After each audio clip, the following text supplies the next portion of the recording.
ಬೆಂಗಳೂರು ಕರ್ನಾಟಕ ರಾಜ್ಯದ ರಾಜಧಾನಿ ಮತ್ತು ಭಾರತದ ಪ್ರಮುಖ ಮಹಾನಗರಗಳಲ್ಲಿ ಒಂದಾಗಿದೆ. ಇದನ್ನು IT hub, green city, garden city, silicon valley of India ಎಂದು ಕರೆಯುತ್ತಾರೆ. ಬೆಂಗಳೂರನ್ನು 1537ರಲ್ಲಿ ಕೆಂಪೇಗೌಡರು ಸ್ಥಾಪಿಸಿದರು. ಬ್ರಿಟಿಷ್ ಕಾಲದಲ್ಲಿ ಬೆಂಗಳೂರು ಪ್ರಮುಖ ಆಡಳಿತ ಮತ್ತು ಸೈನಿಕ ಕೇಂದ್ರವಾಯಿತು.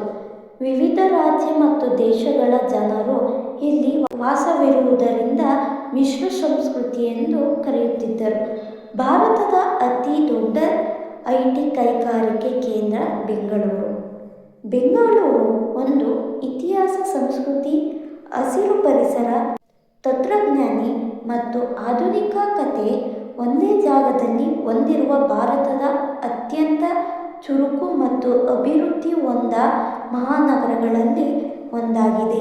ಬೆಂಗಳೂರು ಗ್ರಾಮಾಂತರ ಜಿಲ್ಲೆ ಕರ್ನಾಟಕದ 30 ಜಿಲ್ಲೆಗಳಿಗೆ ಒಂದಾಗಿದೆ.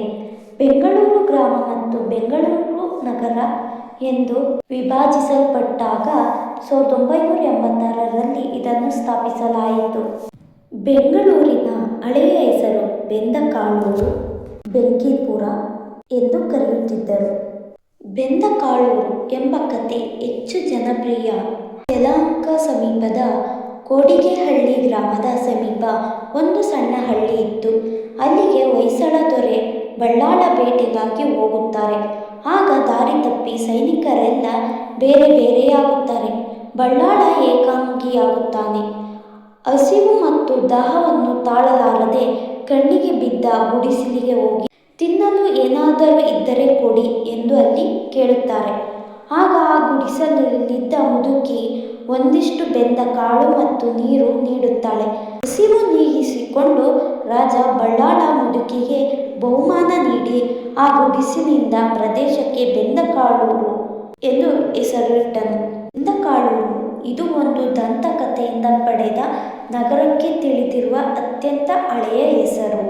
ನಗರದ ಐತಿಹಾಸಿಕ ಬೇರುಗಳು ಮತ್ತು ಸಾಂಸ್ಕೃತಿಕ ಗುರುತನ್ನು ಪ್ರತಿಬಿಂಬಿಸಲು 2006ರಲ್ಲಿ ನಗರವನ್ನು ಅಧಿಕೃತವಾಗಿ ಅದರ ಮೂಲ ಬೆಂಗಳೂರು ಎಂದು ಮರುನಾಮಕರಣ ಮಾಡಲಾಯಿತು. ಬೆಂಕಿಪುರ ಕಾಲಪುರಾಣಗಳ ಪ್ರಕಾರ ಈ ಪ್ರದೇಶದಲ್ಲಿ ಒಮ್ಮೆ ಭಾರೀ ಅಗ್ನಿ ದುರಂತ ಸಂಭವಿಸಿದ್ದರಿಂದ ಬೆಂಕಿನ ಊರು ಎಂದು ಕರೆಯಲ್ಪಟ್ಟಿತು.